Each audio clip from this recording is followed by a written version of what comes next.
మీకు మీడియా మిత్రులు నమస్కారాలు. మమ్మల్ని అడిగే ముందు కూడా మీరు మాది టీడీపీ నుంచి రాము గారు నామినేషన్, తర్వాత వైసీపీ నుంచి కొడాలి నాని గారు నామినేషన్ చూశారు. విసికే తీరాలంత జనం రాము గారికి. ఎందుకంటే 20 సంవత్సరాలు విసికి వేస్తారు వాళ్ళు. ఇంకంత తప్పితే ఇంక మనం ఆయన గురించి చెప్పాల్సిన పని లేదు. ఈసారి చేస్తాను అభివృద్ధి అంటూ మంత్రి వచ్చినా సరే 2.5 సంవత్సరాలు కూడా ఏ ఒక్క చోట కూడా అభివృద్ధి జరగల. టౌన్లో కానివ్వండి, 3 మండలాలు ఉన్నాయి, గుడ్డవల్లేరు, రూరల్, నందివాడ మండలం. 3 మండలాలు ఏ గ్రామంలో కూడా పలానా పని చేశానని చెప్పుకోదగ్గ ఒక పని చేయలేదు. చెప్పుకోలేక ఆయన నామినేషన్ వేయటం జరిగింది. జనాలు ఫ్లాప్ అయింది జరిగింది. మేము అనే మాట కాదు, పబ్లిక్ అంటున్నారు అది.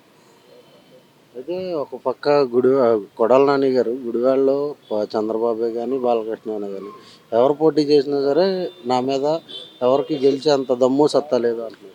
అని అప్పుడు ఒక స్థాయి నానా, చంద్రబాబు గారు బీఫార్మ్ ఇస్తే నువ్వు గెలిచావు. ఇవాళ చంద్రబాబు గారిని ఏమనంటే నువ్వు ఏదో మాట నవరుందని ఏదో మనం వాగేస్తాం అంటే అది జనాలు హర్షించాలి కదా. చంద్రబాబు స్థాయి కాదు మీది. ఇప్పుడు నువ్వు చంద్రబాబు తిట్టి పెద్దోడు అయిపోతావు అంటే ఏమైంది ఇప్పుడు జనాలకి? నేను మిమ్మల్ని తిట్టొచ్చు, నేను పెద్దోడు అయిపోతానా? ఎవరి స్థాయి వాళ్ళదే.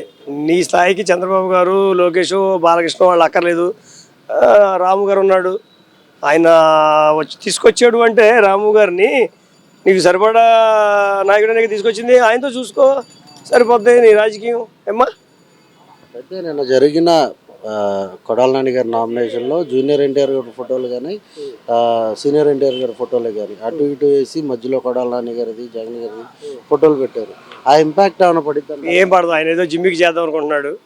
జూనియర్ ఎన్టీఆర్ తెలుగుదేశంలోకి వస్తే హర్షిస్తారు, కానీ జూనియర్ ఎన్టీఆర్ ఫోటోలు వైసీపీ మీటింగ్లో వస్తే ఎవరు హర్షించాడు. ఇక్కడ చెప్తాడు కదా, ఇక్కడ పెట్టుకుంటాడు కదా. ఓ పక్కన ఎన్టీఆర్దిను, ఓ పక్కన వైఎస్ఆర్ది పెట్టి ఎడ్ల పందాలను, ఆ సంక్రాంతిలను, ఇవన్నీ ఎలక్షన్స్ అంటాయి. ఏం కుదరదు. ఏమి జనాల మీద ఎఫెక్ట్ పడదు. పని చేసే నాయకుడు కావాలన్న వాడు, ఆ మాట చెప్పే నాయకుడు కాదు, పని చేసే నాయకుడు రాము గారు. అయితే ఈ రోడ్లన్నీ వేస్తున్నాం అని చెప్తున్నారు. జగన్ గారు ఇచ్చిన డబ్బులతో రోడ్లు వేస్తున్నాం అంటున్నారు. ఎక్కడ తమ్ముడు రోడ్లు చూడండి. ఇప్పుడు మా మండలం ఉంది, నందివాడ మండలం చూడండి ఎక్కడ వేసారు. టౌన్లో చూడండి, ఆయన రోడ్డు వాళ్ళు వేసుకున్నాడు 20 సంవత్సరాలకి. రోడ్డు లేవు, ఏమీ లేవు, అదే చెప్తూ ఉంటాడు అంతే. మళ్ళీ రోడ్లు వేయాలన్నా చంద్రబాబే, బ్రిడ్జిలు కట్టాలన్నా చంద్రబాబే, అమరావతి తయారు అవ్వాలన్నా చంద్రబాబే, పోలవరం అవ్వాలన్నా చంద్రబాబే. అభివృద్ధి ఉన్న నాయకుడు, అనుభవం ఉన్న నాయకుడు చంద్రబాబు గారు వస్తేనే అభివృద్ధి అనేది. అందరూ ముక్త కంఠంతో, ఏకకంఠంతో మాట్లాడుతున్న మాటలు ఇవి. ఎంత మెజార్టీతో గెలుస్తారు? మెజార్టీయా? నా అంచనా ప్రకారం నేను 30 ఏళ్ళ రాజకీయాలు ఉన్నా, ఇప్పటి వరకు గుడివాడలో రాని మెజార్టీని చూస్తాం. మన 18,000 చిల్లరేది వచ్చింది 19 ఆయనకి, అది దమ్మించి చూస్తాం. ఓకే, ఆయన గెలుపు తథ్యం అంటారా? గెలిపోయింది అమ్మా.